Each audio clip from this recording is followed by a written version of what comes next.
अस्सलाम वालेकुम व्यूअर्स, मैं उम्मीद करता हूँ आप सब लोग ठीक होंगे। आप भी सोचते होंगे कि ये शख्स कहाँ गायब हो जाता है। जैसे कि आपको मैंने बताया कि मैं एक वीडियो जर्नलिस्ट हूँ और फ्रीलांस काम करता हूँ अभी।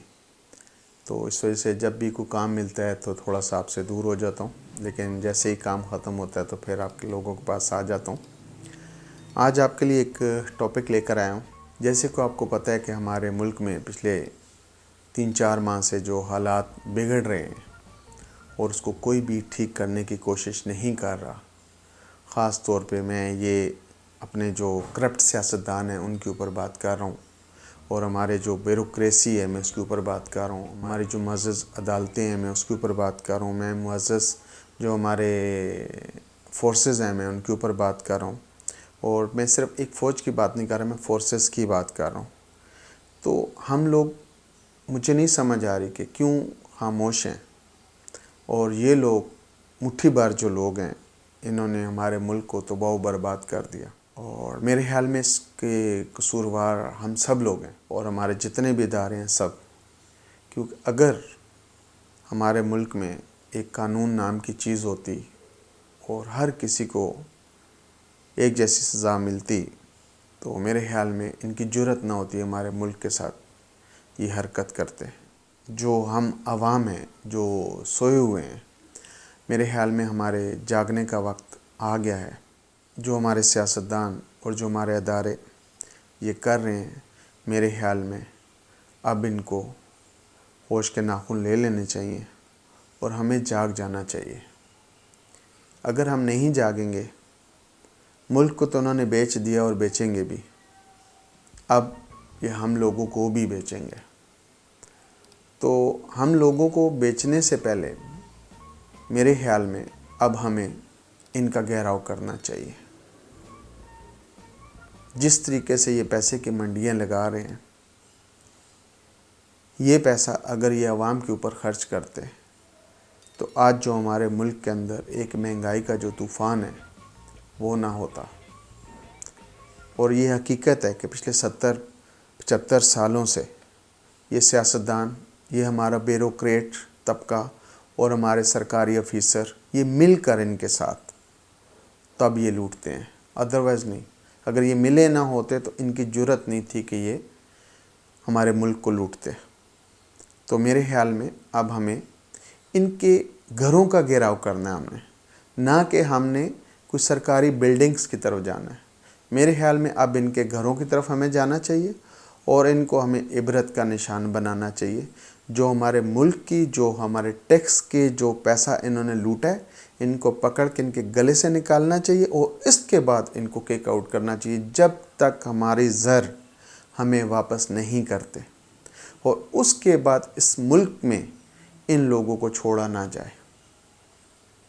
तब जो आने वाला सियासतदान होगा वो सही काम करेगा, अदरवाइज़ कोई भी सही काम नहीं करेगा। अगर आज हमने इन सियासतदानों को और कुछ जो हमारे सरकारी अफीसर हैं, जो इनको ये बात समझ नहीं आ रही कि हम टैक्स पे करते हैं तो वो रोटी खाते हैं, और उन लोगों को, क्योंकि इन्होंने पूरे माशरे को तबाह बर्बाद किया है। मैं ये नहीं कहता कि सिर्फ इनकी गलती हमारी भी है, क्योंकि हम भी भेड़ बकरियों की तरह इनके आगे झुके हुए हैं, लेटे हुए हैं। मुझे बताएं, हम जो इनके नारे लगाते हैं, किसी एक सियासतदान ने भी आपके घर में कभी कोई ग्रॉसरी डाली है? नहीं ना। तो फिर हम इनके क्यों पीछे खड़े हो जाते हैं? 99% हमारे मुल्क के अंदर जो हमारे सियासतदान हैं, सरकार के जो मुलाज़म हैं, वो करप्ट हैं, क्योंकि ये सब लोग मिलकर खाते हैं। हम इनकी दुकान है और हमें ये बेचते हैं। तो मेरे ख्याल में अभी हमें होश के नाखून लेने चाहिए और इनको हमें सबक सिखाना चाहिए। इनके जो महलात हैं उधर से इनको घसीट के बाहर निकालना चाहिए, ताकि दोबारा इस तरह की हरकत करें अपने मुल्क के साथ।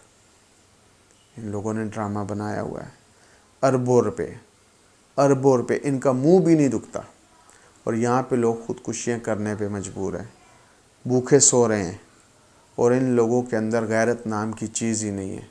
जैसे क्या बोला था इन्होंने, कोई शर्म होती है, कोई हया होती है, ना इनमें शर्म है ना इनमें हया है। इनको बंदा क्या कहे। गैरत नाम की तो चीज़ नहीं है। ये अपने मुल्क को बेच रहे हैं, हम आवाम को बेच रहे हैं और हम लोग खामोश होकर बैठे हुए हैं। 1 किलो घी के पीछे घंटों लाइनों में हम खड़े हो जाते हैं। ये सियासतदानों की मैं बात कर रहा हूँ कि इन सियासतदानों को क्यों ना पकड़ा जाए, जिन्होंने मुल्क को इस नैच पे पहुँचाया है। और ये जितना भी डॉलर ऊपर जा रहा है, ये सारे इन लोगों की मिली भगत है, और हमारे सियासतदानों की और हमारे जो सरकारी ऑफिसर्स हैं उन सब की। अगर वो साथ ना मिले होते तो इनकी जुर्रत नहीं थी, ये डॉलर ऊपर जा ही नहीं सकता था।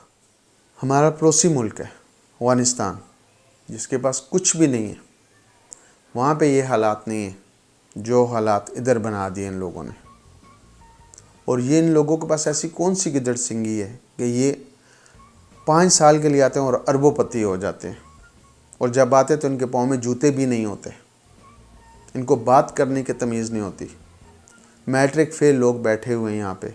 मैं ऐसे भी यहाँ पे MPA और MNAs को जानता हूँ कि जो बाहर नारे लगाते होते थे, जो अनपढ़ लोग हैं, मैट्रिक जिन्होंने क्लियर नहीं की हुई, और वो हमारे हुक्मरान बन के बैठे हुए हैं। सरकारी इदारों से मेरी रिक्वेस्ट है, खुदा के लिए, ये मुल्क है तो आपकी नौकरियाँ भी हैं, सब कुछ है।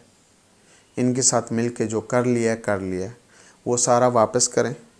सियासतदान भी सब कुछ वापस करें और इस मुल्क से दफ़ा हो जाएं। इस मुल्क को छोड़ दें, खुदा का वास्ता इस मुल्क को छोड़ दें। जो इसकी तबाही आप लोगों ने करनी थी वो कर चुके हैं, खुदा के लिए। और मेरी आवाम से, मैं ख़ुद भी एक आवाम हूँ, मेरी रिक्वेस्ट है कि इन लोगों को अब इबरत का निशान बनाने का वक्त आ गया है। मैं उम्मीद करता हूँ आपको इन बातों की कुछ समझ आई होगी। और खुदा के लिए, अपने मुल्क के लिए सब इकट्ठे हो जाएं, किसी का इंतज़ार मत करें। ये सब एक हैं, सिर्फ हमारे साथ इन्होंने ड्रामा बनाया हुआ है। तो हम आवाम क्यों नहीं एक हो सकते? इन्होंने हमें आज तक दिया क्या है सिवाय बेरोज़गारी और महंगाई के अलावा, और हमें बेचने के अलावा? इन्होंने सिर्फ अपनी तिजोरियाँ भरी हैं। और इनके झूठ आप देखें, इन लोगों को शर्म नाम की चीज़ नहीं है इनके अंदर, गैरत नाम की चीज़ नहीं है इनके अंदर, जिनके लिए हम नारे मारते हैं। तो खुदा के लिए अब नारे मारने बंद करें, और इन लोगों का घुराव करना बहुत ज़रूरी है। अगर नहीं करेंगे तो कल अल्लाह ना करे इस मुल्क के साथ क्या होगा, मुझे डर लग रहा है। मिलते हैं एक नए टॉपिक के साथ।